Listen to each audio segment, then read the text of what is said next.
میاں محمد بخش رحمۃ اللہ تعالیٰ نے حضرت جی بڑا کمال لکھا، اور میں نے بچپن میں حضرت پڑھا تھا 5ویں یا 6ٹھی کی کلاس میں۔ اب میں ایگزیکٹ نہیں کہہ سکتا 5ویں تھی یا 6ٹھی، لیکن اس سے آگے پیچھے نہیں تھی حضرت، یہاں 5ویں تھی یہاں۔ اور حضرت جی اتنی سلیبس میں ڈنڈی لگی ہوئی ہے، واقعہ لکھا تھا لیکن یہ نہیں لکھا تھا کہ یہ میاں محمد بخش صاحب کا ہے، کیونکہ کرنے کو تو کام بڑے ہیں نا حضرت جی، لیکن کام کر رہا ہوں۔ اچھا، یہ جس نے حضرت جی وہ فرسٹ ایئر میں وہ مسٹر چپس پڑھی، ہاتھ کھلا رہا ہوں ذرا، دیکھو نا اس قوم کی بد نصیبی حضرت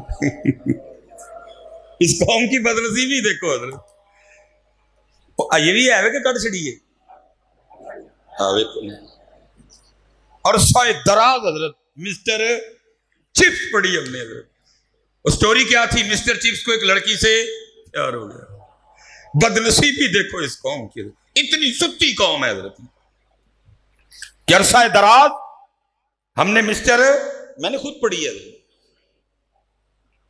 اللہ حضرت کتنے دکھ کی بات ہے کہ جن کے پاس مسٹر سیدنا ابو بکر صدیق ہوں، جن کے پاس مسٹر سیدنا عمر فاروق ہوں، جن کے پاس مسٹر سیدنا عثمان غنی ہوں، جن کے پاس مسٹر سیدنا علی المرتضی شیر خدا کرم اللہ تعالی وجہہ الکریم ہو حضرت، اس قوم کو کیوں اتنے سال مسٹر چپس پڑھائی گئی ہے؟ کیوں اس قوم کو حضرت اتنے سال مسٹر چپس پڑھائی گئی ہے؟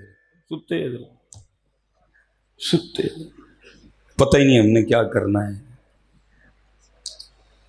ستے۔ اللہ حضرت میں کہتا ہوں مسٹر سیدنا ابو بکر صدیق سے شروع کرو اور مسٹر پیر سیدنا جماعت علی شاہ پہ آ کے بس کرو، اور تمہاری کلاسیں اور تمہارے کورس ختم ہو جائیں، ہمارے مسٹر نہیں ختم ہوں گے حضرت۔ لیکن کون کرے حضرت؟ صحیح قوم ہے حضرت۔ یا رب دل مسلم کو وہ زندہ تمنا دے، جو قلب کو گرما دے، جو روح کو تڑپا دے حضرت۔ یہ میرے دوست ہیں ماشاءاللہ، انہوں نے حضرت اپنی PhD مکمل کی، یہ اور سیف الملوک پہ انہوں نے تحقیق کی، اور کمال، کیونکہ حضرت اکثر و بیشتر ہم میاں صاحب کے اشعار سنتے ہیں لیکن ہمیں یہ نہیں پتا کہ ان اشعار کے پیچھے وجہ کیا تھی، کیا ہوا کہ میاں صاحب نے یہ شعر لکھا، کیا معاملہ ہوا کہ میاں صاحب نے یہ سخن لکھا۔ یہ بڑی خوبصورت ہے، یہ تقریباً میاں صاحب نے 12 اشعار میں حضرت اس کو بیان کیا، کیونکہ گھڑی پہ نظر ہے، 2-3 باتیں اور کرنی ہیں، 12 تو نہیں مکمل کر سکوں گا، 11 کا مفہوم 12واں پڑھ دوں گا حضرت۔ یہ میاں محمد بخش رحمۃ اللہ تعالیٰ نے وہاں بیٹھے کارخانہ قدرت میں غور و فکر کر رہے تھے، دعوت تو اللہ نے سب کو دی ہے، وَيَتَفَكَّرُونَ فِي خَلْقِ السَّمَاوَاتِ وَالْأَرْضِ، دعوت تو اللہ نے سب کو دی ہے، أَلَمْ تَرَوْا كَيْفَ خَلَقَ اللَّهُ 7 سَمَاوَاتٍ طِبَاقًا وَجَعَلَ الْقَمَرَ فِيهِنَّ نُورًا وَجَعَلَ الشَّمْسَ سِرَاجًا، دعوت تو اللہ نے سب کو دی ہے۔ فَلْيَنظُرِ الْإِنسَانُ مِمَّا خُلِقَ مِن مَّاءٍ دَافِقٍ يَخْرُجُ مِن بَيْنِ الصُّلْبِ وَالتَّرَائِبِ، دعوت تو اللہ نے سب کو دی ہے۔ فَلْيَنظُرِ الْإِنسَانُ إِلَىٰ طَعَامِهِ أَنَّا صَبَبْنَا الْمَاءَ صَبًّا ثُمَّ شَقَقْنَا الْأَرْضَ شَقًّا فَأَنبَتْنَا فِيهَا حَبًّا وَعِنَبًا وَقَضْبًا وَزَيْتُونًا وَنَخْلًا، دعوت تو اللہ نے سب کو دی ہے نا۔ أَفَلَا يَنظُرُونَ إِلَى الْإِبِلِ كَيْفَ خُلِقَتْ وَإِلَى السَّمَاءِ كَيْفَ رُفِعَتْ وَإِلَى الْجِبَالِ كَيْفَ نُصِبَتْ وَإِلَى الْأَرْضِ كَيْفَ سُطِحَتْ، دعوت تو اللہ نے سب کو دی ہے، لیکن پتہ نہیں حضرت ہم کہاں کھو گئے ہیں حضرت۔ اللہ اس کے نظارے یہ بکھرے پڑے ہیں۔ مثال کے طور پہ حضرت میں ایک بات کر کے آگے گزر جاؤں گا، یہ گرمی ہے، اب تربوز کا موسم آیا ہے، یہ سب کو پتہ ہے کہ دوانا مٹھا نکلے ہے، یہ پتہ نہیں کیوں بھول گیا کہ دوانا مٹھا کیتا کنے میں حضرت یہ بھول گیا حضرت کہ تربوز میٹھا کیا کس نے، یہ سب کو پتہ ہے خربوزہ میٹھا نکلا ہے، لیکن یہ بھول گیا کہ خربوزہ میٹھا کیا کس نے ہے۔ یہ ہم کہیں گے آم بڑا میٹھا نکلا ہے، لیکن یہ بھول گیا کہ آم میٹھا کیا کس نے۔ غور کرو یار، کس نے کیا؟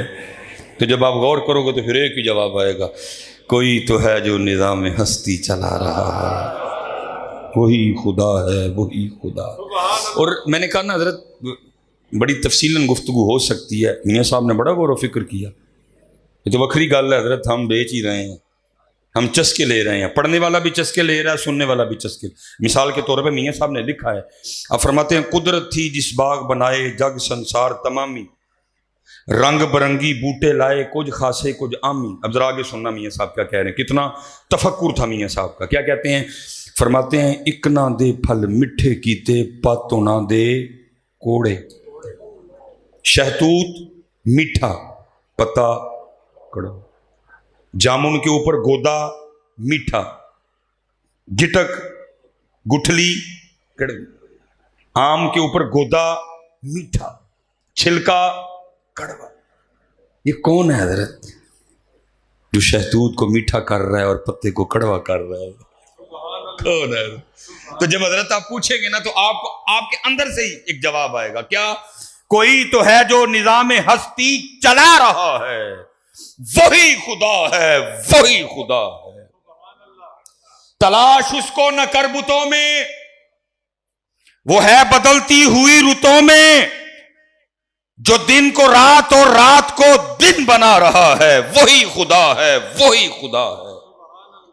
نظر بھی رکھے سماعتیں بھی، وہ جان لیتا ہے نیتیں بھی، جو خانہ لاشعور میں جگمگا رہا ہے، وہی خدا ہے، وہی خدا ہے۔ لیکن اتنا پتا جی تربوز میٹھا ہے، یہ بھول گئے کہ میٹھا کیا کس نے، بھول گئے نا جی ہمیں۔ اسی لیے تو حضرت ایک بندے نے پورا تربوز کھا کے کبھی الحمدللہ بھی نہیں کہا۔ اتنا سب کو پتا ہے حضرت کہ آم کے ساتھ کچی لسی پینی ہے، یہ بھول گیا کہ آم کھا کے بعد میں الحمدللہ بھی کہنا ہے۔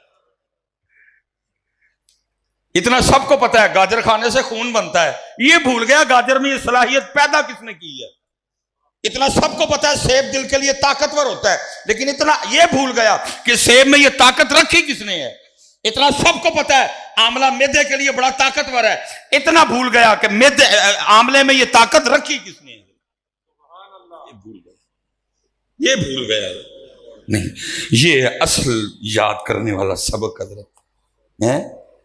اور یہ دیکھو نا جی، اسی تے بس عمریں ہی لنگا چھڑی ہیں حضرت جی، جنہوں نے غور کیا پھر انہوں نے لکھا بھی۔ یہ دیکھیں نا مثال کے طور پہ حضرت، یہ گلاب کا پھول اس سبز رنگ کی ڈوڈی سے نکلا ہے۔ بھائی اگر یہ سبز رنگ کی ڈوڈی سے نکلا ہے تو پھر یہ سرخ کیوں ہے؟ اس کو بھی تو سبز ہی ہونا چاہیے تھا۔ یہ کون ہے جس نے سبز میں سے سرخ نکالا ہے؟ کون ہے؟ تو پھر حضرت جی جس کسی نے اس پہ غور کیا تو پھر جو جواب ملا تو پھر وہ لکھتے کیا ہیں؟ وہ کہتے ہیں ٹہنی ٹہنی تیری تخلیق کے گن گاتی ہے، ڈوڈی سبز پھول سرخ، ڈوڈی سبز پھول سرخ، ٹہنی ٹہنی تیری تخلیق کے گن گاتی ہے، پتا پتا تیرے ہونے کا پتا دیتا ہے۔ جس نے غور کیا حضرت پھر جواب ملا اس کو۔ اس لیے بیٹا غور و فکر کیا کرو یار، غور و فکر۔ ضرور تربوز کھاؤ لیکن اس مالک کا شکر بھی ادا کرو جس نے اس تربوز کو اتنا میٹھا کیا۔ ضرور خربوزہ کھاؤ لیکن خربوزہ کھا کے اس مالک کو بھی یاد کرو جس نے اس خربوزے کو میٹھا کیا۔ کیوں بھول گئے حضرت ہم اس کو کیوں بھول گئے؟ ہم اس کو کیوں بھول گئے؟